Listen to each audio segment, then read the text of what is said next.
Okay guys, we're going to be going over the bookings process today. We're going to be kind of going over an overview and then we're going to drill down into one specific step. So this is kind of it for the way the bookings department does it. So it all begins with the trigger, or what happens is a new inquiry comes into desk.com, okay? At that point, we begin. And so what we do is we work with that client and until we send the quote. Now, I'm going to talk a lot more about this particular step in detail here shortly on how you work with the clients. At that point, once you're done working with the client, at some point you're going to send them a quote. They're going to and the rental agreement. That's kind of like the point at which you say, okay, they want the property. I'm sending them everything they need so that they can actually make the reservation. What happens when you send a person a quote is that in the quote is a little link where they can say, okay, I want to pay for this reservation. They click on it and then they pay.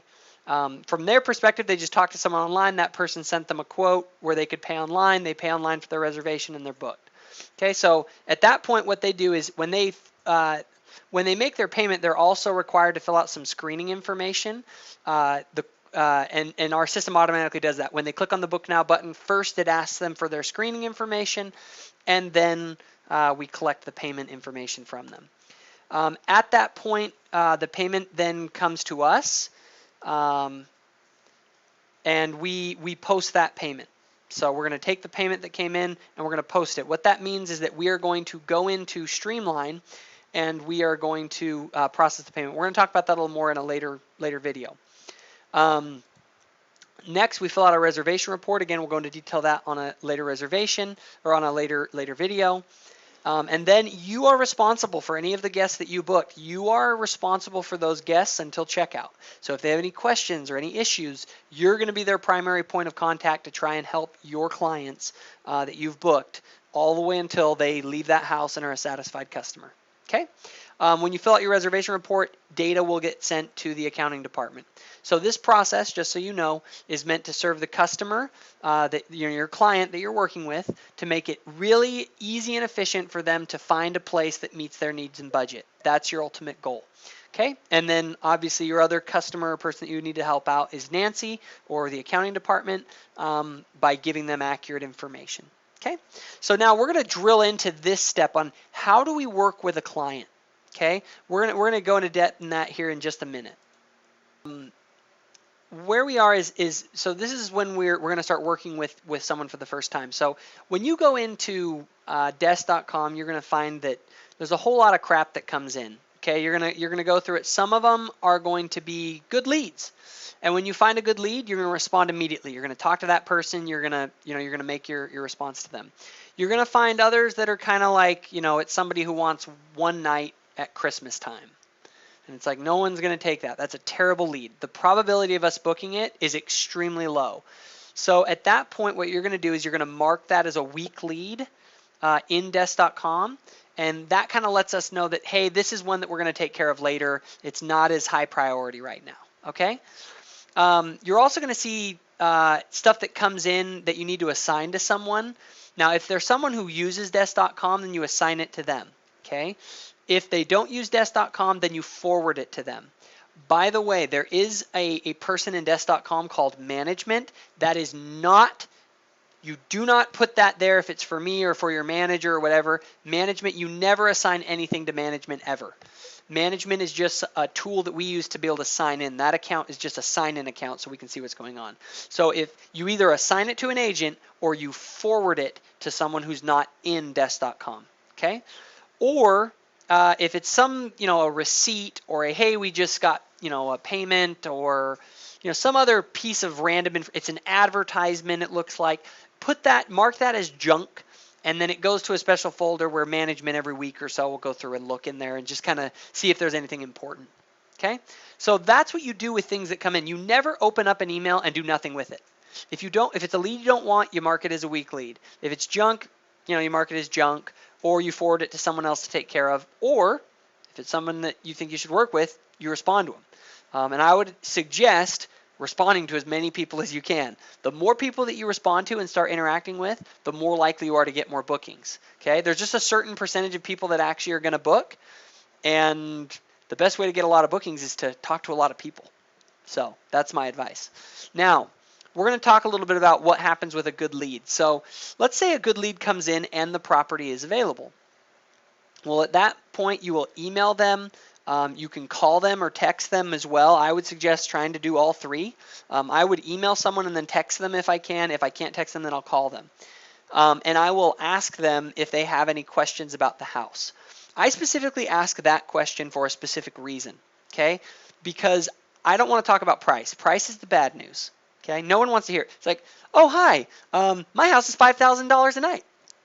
You know, it doesn't sound nice. What I want to do is talk to them about the house so they're excited about the house. And then when once it's kind of like, okay, I've given them I've answered all their questions, they'll ask you for, the price breakdown. Okay? So I don't ask them, hey, do you have any questions? Because then they'll be like, what's the price? Try and ask them, get them to talk about the house and to ask questions about the house first, because then they can see that this is a great house. You can tell them about it, and then the price won't hurt so bad. Okay, so that's my method for doing it.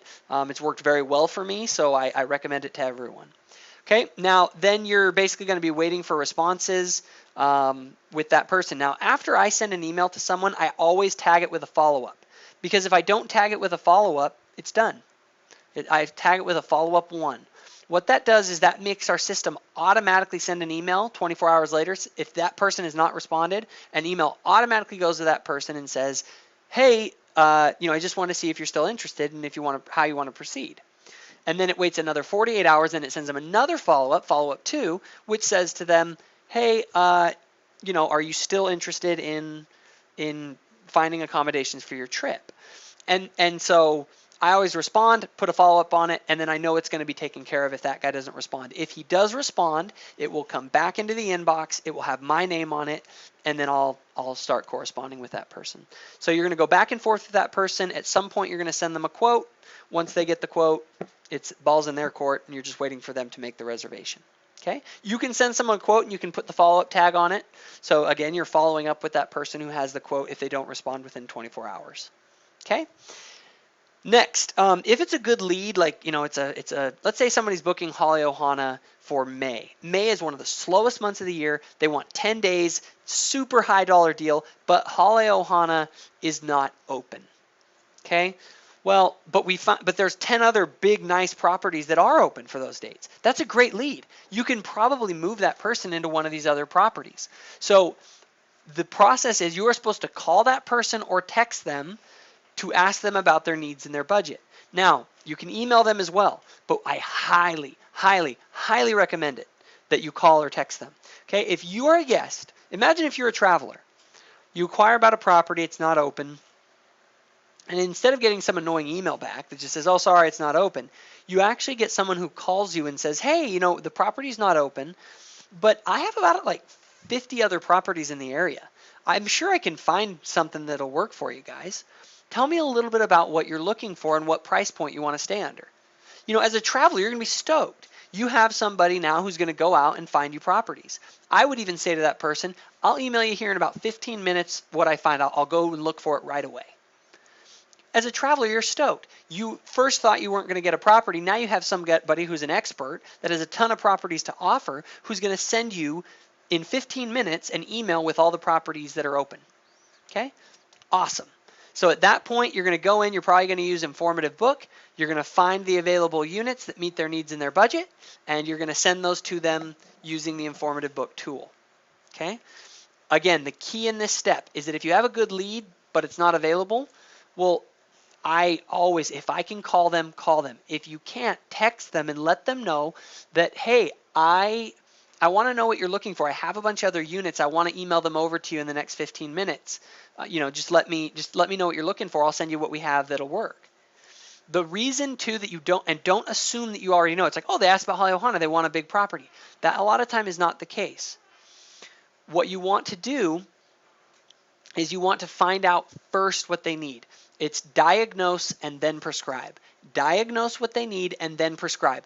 Don't start suggesting homes until you know what their needs and their budget is. Okay? Then you can start suggesting other properties because that one is not open. Okay? Now, let's talk about what to do with a weak lead. Okay, weak leads, after you've gone through, there are no good leads, there's no new leads in there, you've responded to everyone. Okay, now you're going to go and look in see if you can find some good ones in the weak leads, because sometimes there are good leads in there. Okay, people just were really busy, and so they marked it as a weak lead because they didn't have much time. So at this point, you are going to, if it's really bad, if this is someone who's asking for one night at Christmas, or it's just, terrible, just go ahead and resolve it. Just get rid of it. We don't need to work with someone that wants one night at Christmas or that wants 2 nights and it's a bunch of 19-year-olds coming for a party. No, just resolve it. If the chance of booking it is extremely low, you can just resolve it. However, if it is still a decent lead and you think we can book it, you might be able to find something.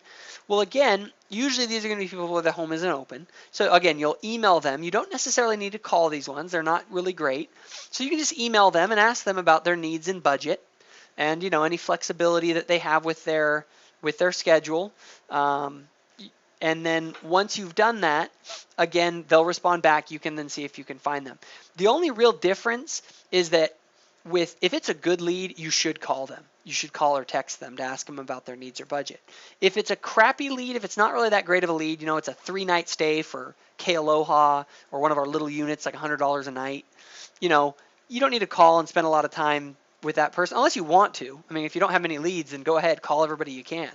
But if it's a really crummy little deal, it may not be worth your time to do it, so then you can just email it. But I will highly advise you to call or text.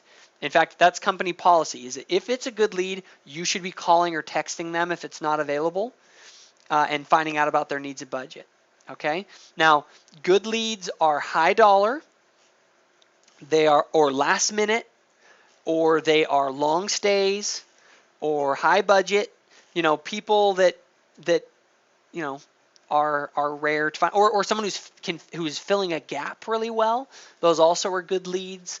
But you're going to have to be the judge of how good a lead is, and you should learn how to do that really well. Okay, so that is the overview. At the end of the day, what are we trying to do? A guest they just want a property that meets their needs and budget. But if we can satisfy these wants, we're going to really stand out. If you add that personal touch via a phone call or a text message, you're going to be better than the other agents. If you are quick in your response and you have answers for all of their questions, you're going to be better than the other agents. If you have accurate information that you're able to get quickly by texting owners and emailing owners and calling owners and being really proactive, you're going to be better than the other agents. If you're authentic with friendly tips and advice, you're going to be better than the other agents, because that's what a guest wants. Okay? So when you work with your guests, you're going to have to first figure out, is this someone worth all this extra time and effort? You're not going to be able to give it to everyone. But if you have high dollar deals or deals for slow seasons or deal for last minute, really get in touch with those people and make a deal happen, and give them all of this stuff. Also, if things are slow and there aren't many leads, well, then with every lead you get, take it and work with it. Okay, so anyway, that is our overview of the bookings process. If you have any questions, please write them down, and you can discuss them with management next time you speak with them.